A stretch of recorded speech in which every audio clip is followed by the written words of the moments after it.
Empezar con este video sobre el último tema de la unidad 4, que son los futuros teóricos, que en realidad son los precios que les vamos a poner a nuestros contratos de futuros. En el libro de John Hull van a ver que los contratos a plazos y los contratos a futuros tienden a igualarse en los precios. Entonces, contrato a futuro, contrato a plazo o futuros los vamos a usar indistintamente en esta sección. Vamos a revisar los temas que vamos a cubrir. Vamos a cubrir de su temario el tema 2.24, futuro teórico sobre tipos de cambio. Aquí vamos a ver divisas o paridades de monedas. Los futuros teóricos sobre instrumentos de renta fija, sobre acciones, sobre índices bursátiles y sobre commodities. Yo además les voy a dar como introducción la parte sobre el cálculo de los futuros teóricos sobre activos que no generan dividendos, porque a partir de ahí se va a desglosar todo. Vamos a empezar con los supuestos y la notación. Vamos a asumir que las siguientes sentencias son ciertas para los participantes más grandes del mercado. Primero, que no están sujetos a costos de transacción cuando hay negociaciones. Segundo, que todos están sujetos a la misma tasa impositiva sobre todas las utilidades netas obtenidas de las negociaciones. Y tercero, que pueden adquirir dinero en préstamo a la misma tasa de interés libre de riesgo a lo que prestan dinero. Bueno, y por último, que también se aprovechan las oportunidades de arbitraje conforme se presentan. Además, los precios de los contratos a plazo, porque les decía, tienden a ser iguales que los precios de los contratos de futuros. Esto está demostrado en el libro de John Hull, que ya les pedí que descargan.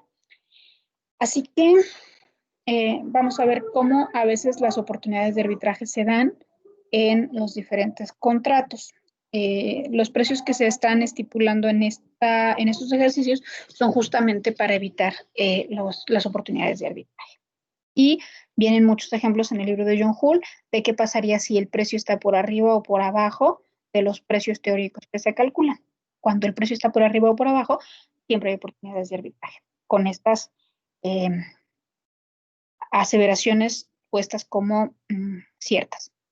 Vamos a ver la notación. En la notación vamos a tener el valor de T, que va a ser el tiempo hasta la fecha de entrega de un contrato a plazo de futuros. T está representado en años. Ese subíndice 0, o S0, es el precio del activo subyacente al contrato a plazo de futuros el día de hoy. O el precio spot, ¿se acuerdan que ya lo hemos visto cuando vimos el riesgo base? Subíndice, ese subíndice 0. Es el mercado spot, el precio al día de hoy en el mercado spot. Y F0 es el precio a plazo o de futuros de hoy, es el precio teórico del futuro. ¿Qué precio le voy a poner? Y R es la tasa de interés, que en este caso siempre la vamos a definir como continua. En alguna otra bibliografía hay ejemplos, y en Mexter, por ejemplo, también, donde se hacen algunos cálculos con tasa de interés compuesta. Sin embargo, la bibliografía internacional maneja tasas de interés continua, entonces así lo vamos a hacer. R es la tasa libre de riesgo y es en teoría la tasa a la que se adquiere en préstamo o se presta dinero cuando no hay riesgo de crédito, de tal manera que existe la seguridad de que el dinero se va a reembolsar. Dado esto, podemos empezar con los futuros teóricos sobre activos que no generan intereses. Estos ejemplos los pueden encontrar en el libro de John Hull, es el ejemplo 5.1. Para empezar, diremos que el contrato a plazo más fácil de evaluar o el futuro más fácil de evaluar es el que se expide sobre un activo de inversión que no proporciona ingresos al tenedor. Las acciones que no pagan dividendos y los bonos cupón cero son ejemplos de estos activos de inversión. Entonces, se usa esta formulita. El precio del futuro, F0, es igual a al precio del mercado spot, S0, multiplicado por la exponencial elevada a la tasa libre de riesgo por el tiempo en años. Vamos a ver un ejemplo. Considere un contrato a plazo a 4 meses para comprar un bono cupón cero que vencerá en un año a partir de hoy. Entonces ya nos dieron cierta información. Es a 4 meses. T equivale a 1, es un año. Entonces 4 meses es 4 entre 12, ¿no? Esto lo vamos a ver. Esto significa que el bono le restarán 8 meses cuando vence el contrato a plazo. El precio actual del bono es de 930, eso es S0. Y asumimos que la tasa libre de riesgo a 4 meses, compuesta continuamente, es del 6% anual, ¿no? Entonces, la tasa es del 6%. Como los bonos cupón cero no proporcionan ingresos, podemos decir que T mayúscula es igual a 4/12, sin ningún otro cálculo. R es igual al 6% y S0 930. Por lo tanto, el precio a plazo, F0, está dado por la fórmula que ya vimos. S0 multiplicado por el exponencial elevado a la RT. Entonces, S0 ya vimos que es 930 a la 0.06 por 4 entre 12, 948.79, y si ese sería el precio de entrega en un contrato negociado el día de hoy. Otro ejemplo, una acción que no paga dividendos en los próximos 3 meses que dura el contrato y el precio actual de la acción es de 40 y la tasa libre de riesgo es del 5% anual. ¿Cuál es el precio teórico? 40, y ese es 0, por E elevado a la tasa anual, que es 5%, multiplicado por el tiempo, que en este caso son 3/12, 3 meses, ¿no? Entonces, el precio futuro de este contrato sería de 40.5. Y aquí vienen algunas oportunidades de arbitraje. ¿Qué pasaría si en realidad no se pone el precio futuro de 40.5, sino de 43 o de 39, bajo los mismos supuestos? Bueno, pues habría oportunidades de arbitraje. En el caso de que fuera 43, pues aquí pasaría que alguien puede pedir un préstamo al 5% por 3 meses, comprar una unidad del activo y participar en un contrato a plazo para vender el activo en 3 meses por 43, que es el futuro que se le está poniendo. Así la acción dentro de 3 meses, bueno, pues va a vender el activo en 43 y va a usar los 40.50 para reembolsar el préstamo, por lo tanto obtiene una utilidad de 2.50. Esta es una oportunidad clara de arbitraje. Y al revés es lo mismo, si fueran 39, entonces en realidad lo que le haría sería lo contrario, vender en corto una unidad del activo para obtener 40 pesos, invertir esos 40 a 5% por 3 meses y participar en un contrato a plazo para comprar el activo en 3 meses por 39. La acción dentro de 3 meses entonces sería comprar el activo en 39, cerrar la posición corta y recibiría el 40.5 de la inversión. Entonces su utilidad sería de 1.5, es lo contrario. Y esas son oportunidades de arbitraje. Con los precios a futuro calculados así, lo que se quiere evitar es justamente estas oportunidades de arbitraje, que sea lo justo. Vamos a ver un ejemplo sobre acciones que sí pagan dividendos. Y este es el tema que justamente viene en su programa, que son futuros sobre acciones.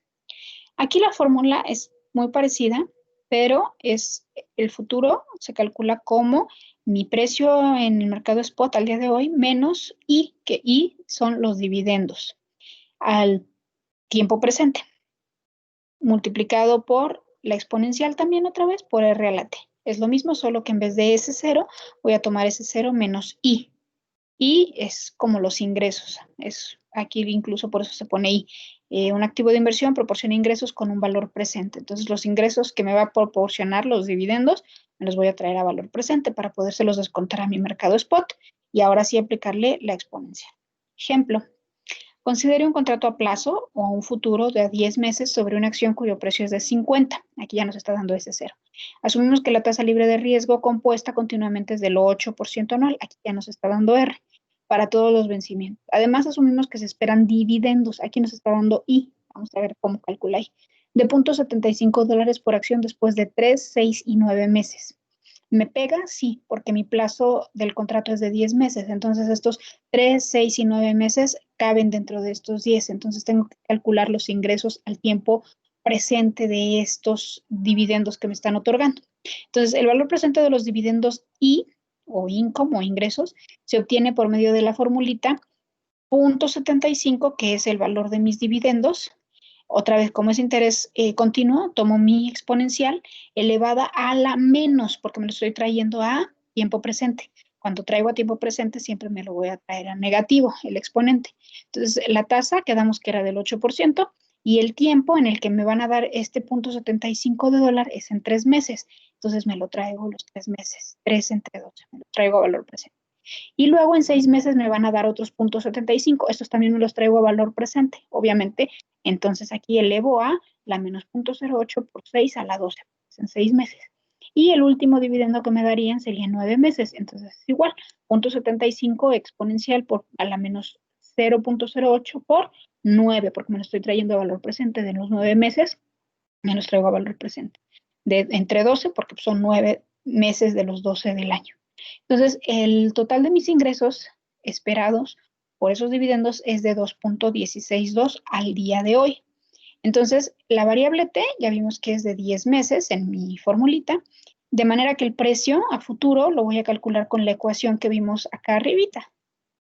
S0 menos I por E a la RT. Entonces, S0 ya vimos que era 50, nos lo dieron desde el principio. Los ingresos al valor presente es 2.162, el que acabo de calcular, y me lo llevo a este sí me lo voy a llevar a futuro, a 10 meses, por la exponencial elevada a la tasa libre de riesgo, que es 0.08, positivo, porque aquí me lo estoy llevando a futuro, por los 10 meses que dura el contrato, entre 12, porque es siempre el tiempo es anual. 10 entre 12, entonces el precio de futuro debe de ser de 51.14 para este contrato. Si el precio fuera menor que este, un arbitrajista vendería en corto la acción al precio spot y compraría contratos a plazo. Si el precio a plazo fuera mayor que este, un arbitrajista vendería en corto contratos a plazo y compraría la acción al precio spot. Y así obtendría utilidades. ¿Ok? Acuérdense, entonces ya llevamos dos formulitas. La siguiente es sobre índices bursátiles y también todas van a tener, si se fijan, el F0 igual a mi precio spot elevado, multiplicado por la exponencial elevado a la R por T. Pero aquí, ¿se acuerdan que en la anterior le restábamos a la S0 un ingreso? Aquí le vamos a restar a R, a mi tasa de interés, una tasa de interés, porque es sobre índices bursátiles. Entonces vamos a ver cómo es. En general, un índice bursátil se considera como el precio de un activo de inversión que paga dividendos. El activo de inversión es la cartera de acciones subyacentes al índice y los dividendos que paga el activo de inversión son los que recibiría el tenedor de esta cartera.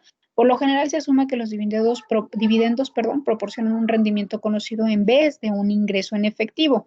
Por eso es que en vez de restarle a la S0 un ingreso conocido, le voy a restar a mi interés el rendimiento conocido, que es el que me está diciendo aquí, un rendimiento conocido. Si Q es la tasa de rendimiento de dividendos, la siguiente ecuación nos da el precio de futuros F0 como esta ecuación, si te interesa, puedo decir.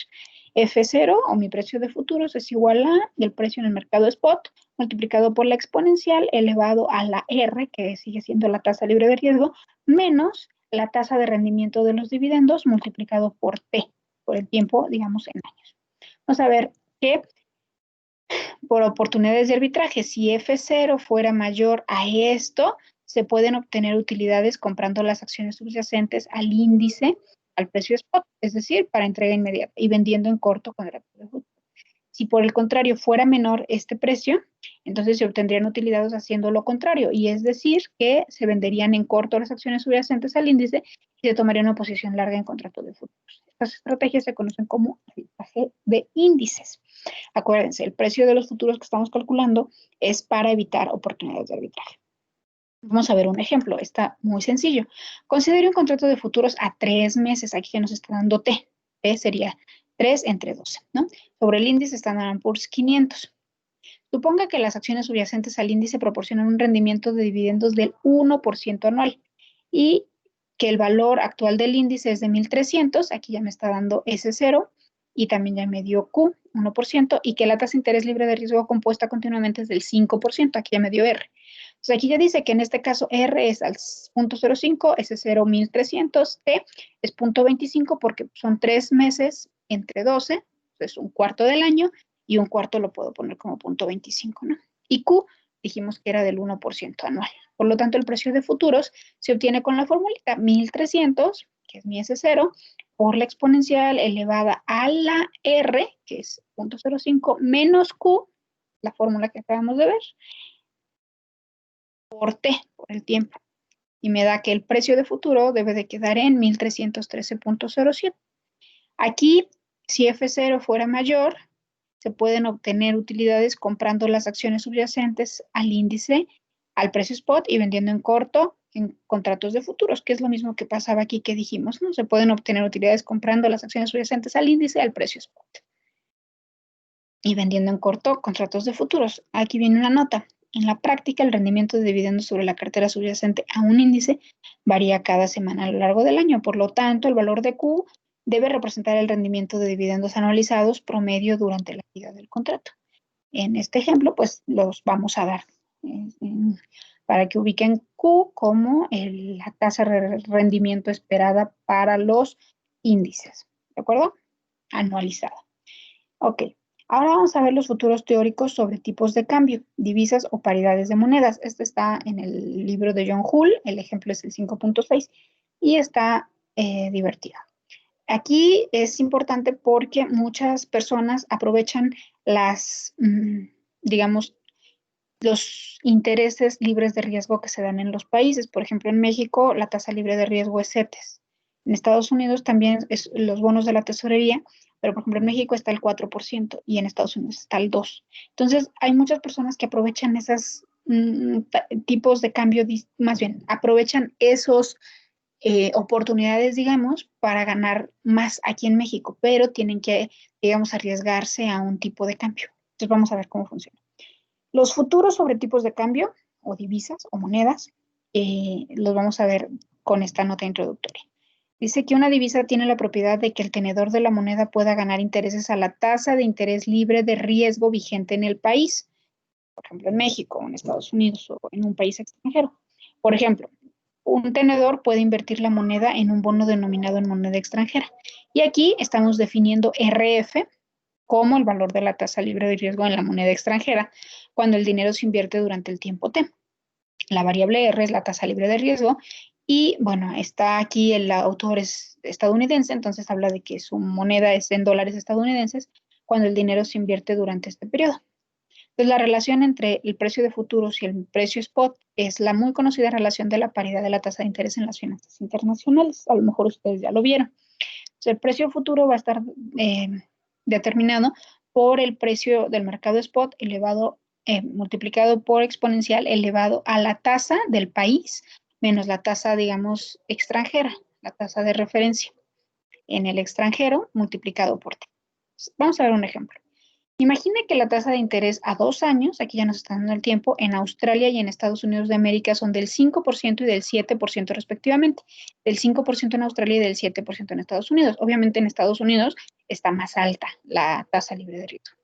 Y el tipo de cambio spot entre el dólar australiano, que va a denominar como AUD, y el dólar estadounidense es de 0.62. O sea, por cada dólar australiano yo tengo 0.62 dólares americanos. Entonces, con base en la ecuación anterior, el tipo de cambio a plazo a 2 años debe de ser 0.62 porque eso es como el mercado spot. Si yo hago el cambio ahorita de un dólar australiano, me van a dar 0.62 dólares estadounidenses. Y estoy, digamos, en la moneda estadounidense, en el mercado de dólares estadounidenses. Por eso es que pongo como base cuánto equivale un dólar estadounidense ¿cuánto equivale un dólar australiano a un dólar estadounidense? Y un dólar australiano equivale a 0.62 de dólar estadounidense. ¿Sí? Para que no se confundan. Aquí la base siempre es, en este ejemplo, estamos tomando como base el dólar estadounidense. ¿A cuánto equivale con respecto a la moneda extranjera? Porque pues, el autor es estadounidense. Entonces, un dólar australiano equivale a 0.62 dólares americanos por E elevado a la tasa libre de riesgo que está en Estados Unidos, que aquí nos dijo que era del 7%, menos la tasa del extranjero, que dijimos que en Australia era del 5%, por 2 años. Entonces, aquí me queda 0.6453. ¿Qué quiere decir esto?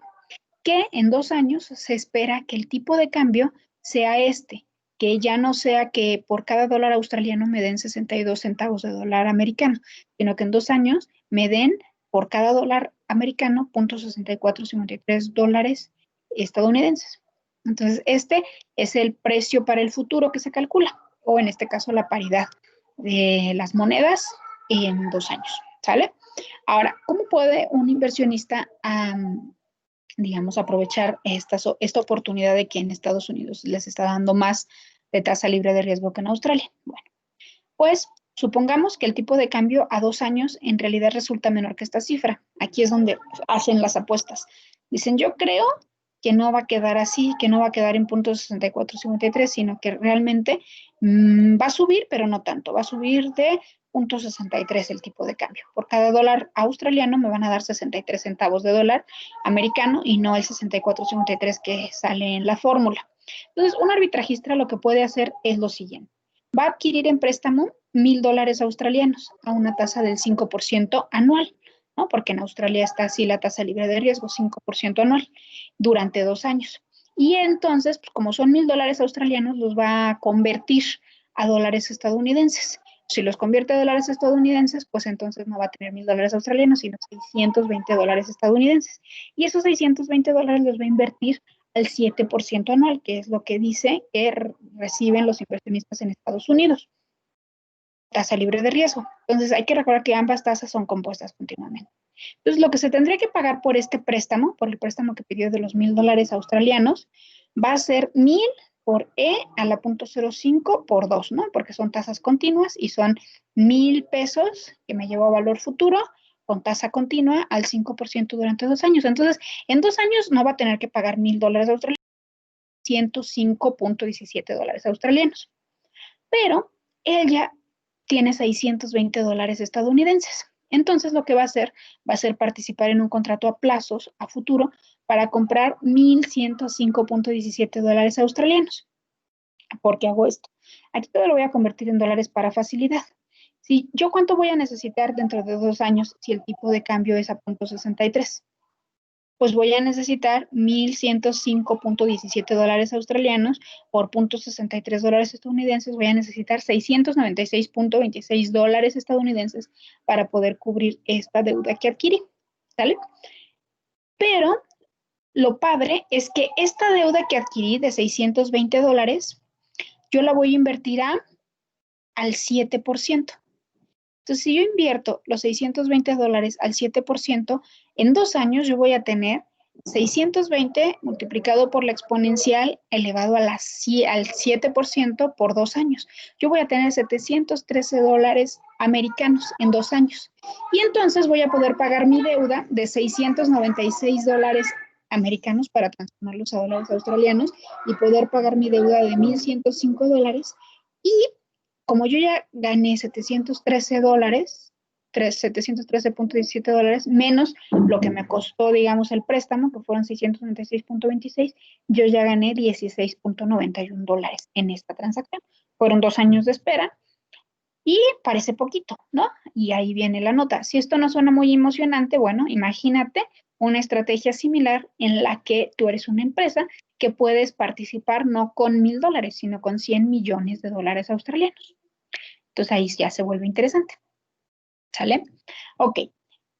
Entonces vamos a ver futuro teórico sobre commodities.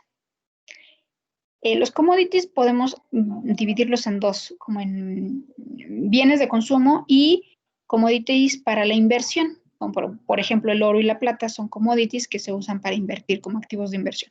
Pero hay otros commodities que son como de consumo, como, no sé, el trigo, maíz, soya, y esos son de consumo. Entonces, se manejan diferente. Vamos a considerar los futuros sobre commodities y primero vamos a ver sobre los commodities que son activos de inversión, como les decía, el oro y la plata. Los propietarios del oro y la plata, como los bancos centrales, cobran intereses que se conocen como tasas de arrendamiento de oro cuando prestan este activo y lo mismo pasa con la plata. Por lo tanto, el oro y la plata proporcionan ingresos al tenedor, pero para los propósitos de este ejemplo vamos a ignorar este ingreso. Sin embargo, sí vamos a tomar en cuenta los costos de almacenamiento, porque los commodities, pues lo que implican es un costo de almacenamiento, lo que vimos, el cost of carry. Entonces, la fórmula que vamos a usar aquí es esta. Tenemos esta como base cuando no proporciona ningún ingreso, cuando no hay ningún gasto, es S0 menos el ingreso, ¿se acuerdan cuando teníamos dividendos en algún activo? Pero en este caso tenemos gastos, entonces aquí se le va a sumar, en caso, dice, los costos de almacenamiento se manejan como un ingreso negativo. Entonces, si U es el valor presente de todos los costos de almacenamiento, se deduce que F0 va a ser igual a mi precio del mercado spot más mis costos de almacenamiento E por E a la RT, como es la fórmula básica con la que empezamos. Si los costos de almacenamiento incurridos en cualquier momento son proporcionales al precio del commodity, como por ejemplo lo vimos, eran proporcionales en los índices bursátiles, y le restábamos Q, ¿se acuerdan? R menos Q. Aquí más bien se le va a sumar U si es proporcional al precio del commodity, ¿no? Entonces, depende de cómo se les dé, se va a usar esta fórmula o esta fórmula, acuérdense. Si U es el valor presente de todos los costos de almacenamiento y se puede traer en monto, se le quita al precio del mercado spot. O bueno, se le aumenta, ¿no? Porque lo traigo valor presente y es un ingreso negativo. Sin embargo, si el costo de almacenamiento es proporcional al precio del commodity, entonces más bien se pone como ingreso negativo que se suma a la tasa de interés en la exponencial, ¿sale? Y U representa siempre los costos anuales de almacenamiento como una proporción. Ok, vamos a ver un ejemplo. Considere un contrato de futuro sobre oro a un año. Asumimos que no hay ingresos y que el almacenamiento del oro cuesta 2 pesos por onza al año, realizando el pago al final de cada año. El precio de spot del oro es de 600 y la tasa libre de riesgo es del 5% anual para todos los vencimientos. Esto corresponde a que R es igual a 0.05, S0 o el precio spot es 600, tiempo es igual a 1, T, y entonces U va a ser, me lo tengo que traer a valor presente, ¿se acuerdan? El valor presente es 2. U lo voy a calcular como 2 porque es lo que dice que cuesta el año y me lo traigo a valor presente con mi tasa exponencial, E a la R, que es el 5% por un año, pero esto negativo porque me lo estoy trayendo a valor presente. Entonces esos 2 pesos que voy a desembolsar en un año, hoy valen 1.90, haciendo esta fórmula. Entonces, tomando en cuenta la ecuación que traíamos acá arribita, F0, S0 más U, multiplicado por E a la RT, me queda que S0 es 600 más 1.90 por E a la R, que en este caso sigue siendo 0.05 por 1, aquí en positivo, ¿no? Porque ya estoy calculando el precio a futuro, una vez que ya le desconté el costo de almacenamiento. Entonces, es 600 más 1.90 por E a la 0.05, me da 632.76, y este se debería ser el precio futuro sobre este contrato de commodity sobre oro. Ahora, los commodities como activos de consumo, pues por lo general los commodities que son activos de consumo, en vez de activos de inversión, no proporcionan ingresos, pero pueden estar sujetos a importantes costos de almacenamiento. Y todo lo que podemos afirmar de un commodity de consumo es esto. El precio futuro tiene que ser menor o igual a la formulita que acabamos de revisar. Y los costos de almacenamiento se expresan como una proporción U del precio spot, el resultado es equivalente. En vez de ponerla en S0, lo voy a sumar a mi tasa de libre de riesgo. ¿Sale? Eso es importante. No puedo poner una igualdad, pero sí pongo la desigualdad, menor o igual. El precio siempre tiene que ser menor o igual a esto. ¿Sale? Es lo más que se puede decir en los activos de consumo. Ahora, sobre instrumentos de renta fija, ya para ir terminando. Les voy a pedir que lean un documento que les estoy subiendo al aula virtual para que revisen ustedes cómo lo están haciendo en Colombia. Muy parecido. También les subí un documento de Mexder para que vean también cómo se revisa, cómo se hace en México sobre bonos. Pero vamos a revisar este ejemplo que es sobre futuros teóricos sobre renta fija. Esto es el último ejemplo, creo. Entonces pongan mucha atención. Los futuros teóricos sobre renta fija los vamos a calcular con esta formulita, la que ya habíamos visto, S0 menos I, porque ya tengo un ingreso conocido, por E a la RT. Esta ya la habíamos visto, ¿se acuerdan? En las acciones que generan dividendos. Pero aquí hay una serie de pasos un poquito más que hay que aplicar.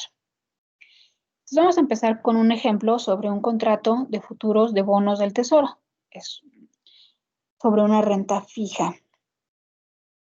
Y se sabe que el bono, cheapest to deliver, es un cupón del 12%. Los bonos se consideran con un valor nominal de 100, por lo tanto, un 12% pues equivale a 12 pesos o 12 dólares, ¿no? Y aquí habla de un factor de conversión de 1.4. Yo les pongo aquí una nota.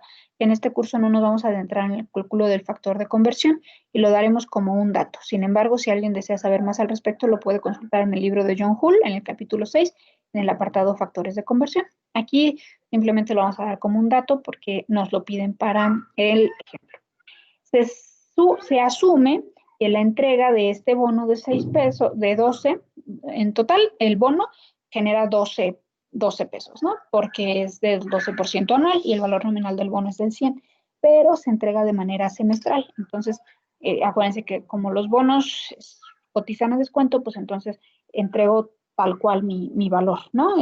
Sería 6 y 6. 6 en el semestre y 6 en el siguiente semestre. Entonces, vamos a suponer que los cupones, aquí dice, los cupones se pagan semestralmente, entonces cada cupón va a ser de 6. Y aquí nos van dando datos. La última fecha de pago del cupón fue hace 60 días y la siguiente fecha del pago del cupón será en 122 días. Y después de esta, la siguiente fecha del pago del cupón es en 305 días, tomando como base el día de hoy, o 183. Ahorita les explico por qué. La estructura temporal es plana y la tasa de interés es del 10% anual. Entonces, vamos a hacer nuestra línea del tiempo. Estamos al día de hoy aquí. Y dice que hace 60 días se pagó el cupón hacia atrás. Entonces, como que inicia el año, ¿no? 60 días y hoy yo estoy haciendo un contrato de futuros que va a durar 270 días. Entonces, en 270 días se vence este contrato. Sin embargo, dicen que ya se pagó el cupón hace 60 días y como es semestral, en 122 días se vuelve a pagar. Entonces, estoy aquí y en 122 días hay un pago de cupón. Y después van a pasar entonces 148 días para que se me venza mi contrato, porque son 270 días que dice aquí que dura el contrato, ¿sale? Entonces, después de estos 270 días van a pasar 35 días para que se pague el cupón, o bien, tomando como base el tiempo de hoy, van a tener que pasar 305 días para que se pague el cupón, ¿sale? Depende de dónde tomen el tiempo, pero tomando como base el tiempo presente, faltan 305 días para que se pague el último cupón. Entonces, teniendo esta línea del tiempo, yo estoy aquí en el tiempo presente. Entonces, es súper importante que no pierdan de vista en dónde estoy para que todo me lo traigan a tiempo presente y luego me lo lleven al vencimiento del contrato. ¿Sale? Entonces, aquí ya se pagó un cupón de 6 pesos y estoy aquí y se va a volver a pagar acá. Entonces, ¿qué tengo que hacer? Pues traerme todo a valor presente. ¿Cuánto vale este bono? Bueno, perdón, este bono no, el valor, el precio spot de este bono cotizado dice que es de 120 pesos. Entonces, yo estoy el día de hoy aquí, entonces vale 120, pero tengo que descontar o tengo que traer a valor presente el valor de los 6 pesitos que se pagaron aquí del pago de cupón, ¿sale? Entonces, a 120 me voy a traer los 6 pesos, pero solo el tiempo proporcional. ¿Cuánto tiempo ha pasado? Perdón, 60 días. Entonces, por eso estoy aquí en 120 y me traigo estos 6 pesos para acá. Entonces, han pasado 60 días. Entonces, tengo que ver 60 dividido entre 60 más 122. Son los 122 días que faltan para el pago del próximo cupón. ¿Sale? Entonces, ¿cuánto llevo de esos 6 pesitos en este lapso de tiempo entre el primero y el segundo pago del cupón? Pues es nada más la parte proporcional de 6 de este tiempo, que sería 60 entre 122 más 160. ¿Qué parte proporcional es de 6? Pues es esto, ¿no? Entonces, a 120 le sumo esta parte proporcional de 6 y me da que vale 121.978 mi S0. ¿Sale? Porque me lo estoy trayendo como al tiempo presente. Los 6 que están aquí, me los traigo para acá, porque hay 120 que dicen que se cotiza en el mercado spot, pero ya se pagaron 6 pesos o 6 dólares del cupón acá, me los traigo para acá. Entonces, mi S0 es 121.978. Ahora, debemos tener en valor presente el bono que se recibirá en 122 días. Por 122 días aquí voy a recibir otros 6. Entonces, este me lo traigo para acá como valor presente. Este me lo traje para acá como valor futuro y este me lo voy a traer para acá como valor presente. La forma en que se hace ese cálculo, porque ya estoy hablando de mi contrato, tengo que manejarlo con una tasa continua, es de 6, que es el valor del bono, bueno, del cupón que me van a dar, por la exponencial elevado a la menos 0.1, porque acá decía que la tasa era del 10%. Entonces, a la menos 0.1 por 0.3342, que son los 122 días, la parte proporcional del año de 365 días, ¿vale? Entonces, me lo estoy trayendo para acá con tasa continua, ¿sale? Porque aquí sí ya está entrando en juego mi contrato. Hasta aquí simplemente era lo del valor del bono, entonces por eso es que me lo traigo así como una parte proporcional, ¿vale?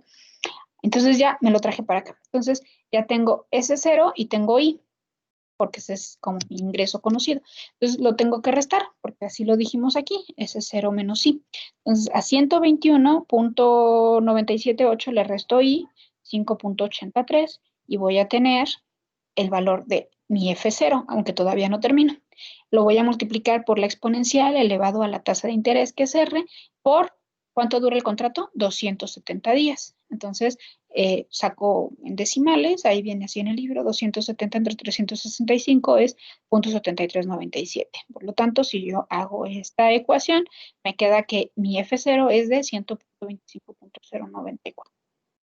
Pero todavía no se termina porque tengo que considerar este pedacito que falta del último pago del cupón, que faltan 35 días una vez que se vence el contrato. Entonces, ¿qué tengo que hacer? Pues tengo que restárselos a mi precio futuro, 125.094 menos los 6 pesitos que me van a pagar del último cupón, pero solamente por el tiempo proporcional, que son estos 35 días. ¿Sale? Pero me lo tengo que traer para acá, considerando que ya se pagó aquí un cupón. Entonces, por eso es que considero como mi 100% este pedacito y tomo la proporción de 35 de este pedacito de 35 más 148. Entonces, por eso es que aquí es 125.094 menos 6 por la parte proporcional de lo que falta, 148 entre 148 más 35. Entonces, me queda que el valor es 120.242, ¿sale? Ese es mi S0, digamos, pero todavía me falta dividir entre el factor de conversión. Entonces, 120.242 entre mi factor de conversión, que nos lo dieron en 1.4, está acá, 1.4, el precio final tiene que quedar en 85.887 de este bono. Entonces, con esta información, ustedes ya pueden avanzar en